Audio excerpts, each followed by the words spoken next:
Assalamualaikum warahmatullahi wabarakatuh. Pada kesempatan kali ini saya ingin membahas mengenai materi ajar fikih ya untuk MTS Miftahul Ulum Madukawan mengenai ketentuan sholat Jumat ya, bab 6 tentunya ya untuk semester 2. Namun perlu diketahui sebelumnya ya, apa saja tujuan sholat Jumat itu untuk pembelajaran. Nah, di sini saya ingin memberikan penjelasan mengenai tujuannya. Yang pertama, melaksanakan sholat Jumat dengan baik dan benar. Tujuannya ya. Yang kedua, menemukan nilai-nilai positif dalam sholat Jumat dengan tepat. Yang ketiga, menelaah ketentuan dalam melaksanakan sholat Jumat dengan teliti. Yang keempat, menganalisis ketentuan khutbah Jumat dengan teliti juga. Dan yang kelima, mempraktekkan sholat Jumat dengan baik dan benar. Jadi untuk semua siswa ya harus bisa mempraktekkan sholat Jumat dengan benar. Tujuannya dari pembelajaran ini. Keenam, mendemonstrasikan khutbah Jumat dengan baik dan benar. Bagaimana kita bisa mendemonstrasikan khutbah Jumat dengan baik tentunya ya, apalagi bisa dengan logat yang benar. Selanjutnya kewajiban melaksanakan sholat Jumat. Kenapa kita diwajibkan untuk melaksanakan sholat Jumat? Sholat Jumat adalah sholat 2 rakaat yang dilaksanakan sesudah khutbah pada waktu zuhur di hari Jumat. Sholat Jumat hukumnya fardu ain bagi kita semua sebagai umat muslim, sebagaimana yang telah dijelaskan oleh Allah SWT dalam firman-Nya ya. A'udzubillahi minasyaitonirrajim. Bismillahirrahmanirrahim. Ya ayyuhalladzina amanu idza nudiya lis-sholati min yaumil jumu'ah fas'au ila dzikrillahi wa darul bai'. Dzalikum khairul lakum in kuntum ta'lamun. Untuk terjemahannya, wahai orang-orang yang beriman, apabila telah diseru untuk melaksanakan sholat pada hari Jumat, maka segeralah kamu mengingat Allah dan tinggalkan jual beli. Yang demikian itu lebih baik bagimu jika kamu mengetahui. Nah, firman Allah ini berada dalam Quran surat Al-Jumu'ah ayat 9. Bisa dilihat oleh teman-teman semuanya ya, yang ingin mengetahui dalil daripada kewajiban melaksanakan sholat Jumat. Seterusnya, kewajiban melaksanakan sholat Jumat. Apabila telah dikumandangkan adzan pada hari Jumat, kita wajib untuk segera memenuhi panggilan tersebut. Dan wajib pula untuk meninggalkan semua aktivitas dunia, termasuk pekerjaan sehari-hari. Apapun yang kita kerjakan, aktivitas bagaimanapun kita bekerja dalam keseharian, tentu apabila kita sudah mendengarkan atau adzan sudah dikumandangkan pada hari Jumat, maka kita diwajibkan untuk melaksanakan sholat Jumat terlebih dahulu. Begitu, sebagaimana yang disabdakan oleh Nabi Muhammad SAW, sungguhnya Allah SWT tidak membiarkan orang muslim pun pada hari Jumat yang tidak diampuni dosanya. Artinya apabila kita melaksanakan sholat Jumat dengan tepat waktu, maka Allah memberikan ampunan bagi kita semua, khususnya bagi umat muslim yang laki-laki ya. Seterusnya, ketentuan sholat Jumat. Nah, setelah kita melaksanakan kewajiban melaksanakan sholat Jumat, maka tentu ada nilai-nilai positif dalam melaksanakan sholat Jumat. Apa saja nilai-nilai positifnya? Nah, bisa kita lihat. Yang pertama, menjalin persatuan dan kerukunan sesama muslim. Sebab ketika sholat Jumat, umat Islam saling bertemu, saling menyapa, baik itu tetangga, teman, dan lain-lain.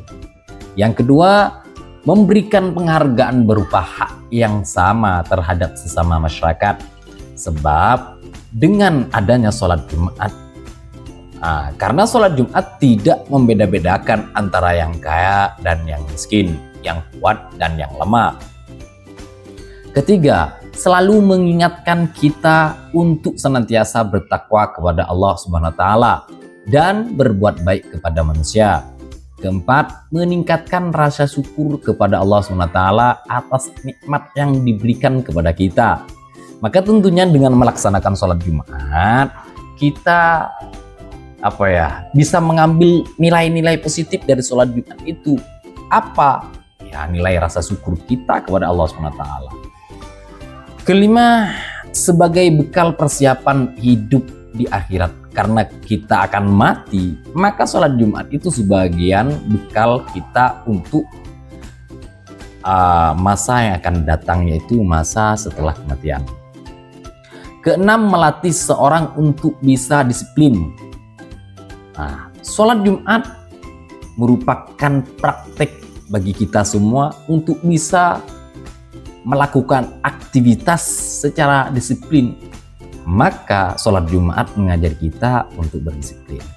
Ketujuh, sholat Jumat dilakukan 1 kali dalam seminggu. Hal ini dirasakan cukup untuk membangun komunikasi yang baik dengan sesama muslim. Seterusnya, ketentuan sholat. Perlu diketahui bahwa dalam sholat Jumat itu ada syarat-syarat Jumat. Yang pertama ada syarat wajib Jumat, dan yang kedua ada syarat sah sholat Jumat. Untuk syarat wajib sholat Jumat, di sini kita harus Islam, harus balighh, berakal, sehat, tidak sedang sakit, laki-laki, dan yang terakhir bermukim atau penduduk setempat. Begitu pula tidak sedang bepergian. Itu untuk syarat wajib sholat Jumat. Dan untuk syarat sah sholat Jumat, kalau kita ingin melakukan sholat Jumat agar sholat Jumat kita ya bisa sah, maka kita harus melakukan yang pertama, dilakukan di tempat yang menetap atau permukiman penduduk. Yang kedua, dikerjakan pada waktu zuhur. Maka sholat Jumat itu tidak boleh dikerjakan pada hari selain hari Jumat atau pada waktu selain waktu zuhur. Selanjutnya, dikerjakan secara berjamaah. Tidak boleh sholat Jumat itu dikerjakan sendirian. Dengan ketentuan-ketentuan yang sudah ada, maka kita harus melakukan sholat Jumat itu harus dengan berjamaah. Dan yang terakhir, dikerjakan setelah khutbah atau setelah kedua khutbah. Dengan catatan, sholat Jumat menjadi tidak sah apabila tidak didahului dengan 2 khutbah. Jadi sholat Jumat itu tidak bakal sah, tidak akan sah ya sholatnya ketika sebelum sholat itu tidak melakukan khutbah atau tidak melakukan atau tidak didahului dengan kedua khutbah. Dasar hukum ini adalah bahwa Nabi Muhammad SAW tidak pernah berkhutbah Jumat kecuali beliau berdiri dari 2 khutbah yang diselingi dengan duduk di antara keduanya. Jadi kalau sedang berkhutbah, maka di antara 2 khutbah itu Nabi dulu duduk. Dan untuk selanjutnya ya, untuk selanjutnya mengenai kesunatan-kesunatan yang harus dilakukan bagi kita ya tentunya ya. Apa saja yang harus dilakukan untuk mendapatkan pahala sunnah di hari Jumat? Yang pertama, mandi sebelum sholat Jumat. Yang kedua, menggunakan pakaian yang bersih, rapi, dan lebih utama yang berwarna putih. Jadi kalau baju selain putih itu nggak apa-apa, cuman kurang utama. Si memotong kuku dan mencukur kumis. Bagi teman-teman yang mempunyai kumis atau punya kuku yang panjang, ya sunnah dicukur atau dipotong kukunya. Di memakai wangi-wangian, ya seharusnya begitu toh, walaupun bukan hari Jumat ya harus pakai wangi-wangian ya biar harum. Selanjutnya setelah sampai di masjid, sebelum duduk hendaknya melaksanakan sholat 2 rakaat sebagai sholat sunnah tahiyatul masjid. Dan seterusnya untuk kita mendapatkan pahala sunnah, maka memperbanyak membaca Al-Quran, dzikir, sholawat kepada Nabi Muhammad SAW. Dan yang terakhir untuk mendapatkan kesunahan pada hari Jumat, ya, diam dan tenang saat khatib berkhutbah. Maka kita harus mendengarkan khatib berkhutbah, itu sunnah hukumnya. Dan seterusnya ketentuan sholat, ketentuan khutbah Jumat. Setelah kita mengetahui tentang syarat sah sholat Jumat, syarat wajib sholat Jumat, maka kita ya tentunya harus mengetahui bagaimana ketentuan khutbah di hari Jumat ya. Khutbah Jumat adalah perkataan yang mengandung tuntunan ibadah yang disampaikan oleh khatib sebelum melaksanakan sholat Jumat. Khutbah Jumat merupakan salah satu syarat sah mendirikan sholat Jumat.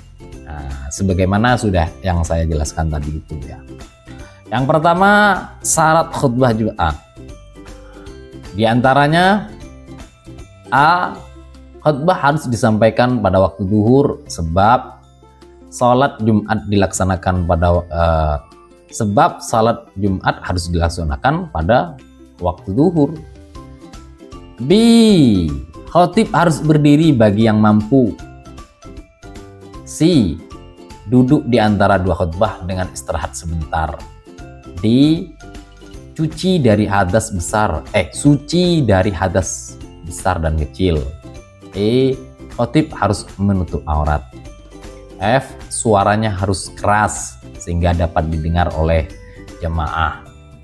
Dan yang terakhir, khutbah harus dilakukan pada bangunan yang dipakai untuk sholat, dilakukan berturut-turut antar khutbah. Begitu ketentuan khutbah Jumat. Jadi bisa diketahui ya, dan bisa diperhatikan apa saja ketentuan-ketentuan khatib dalam Jumat. Seterusnya ya, rukun khutbah. Rukun khutbah harus memenuhi rukunnya. Jadi khatib harus memenuhi rukun-rukun khutbah. Jika tidak, maka batal khutbahnya. Berikut rukun khutbah. Yang pertama, membaca hamdalah, puji-pujian kepada Allah di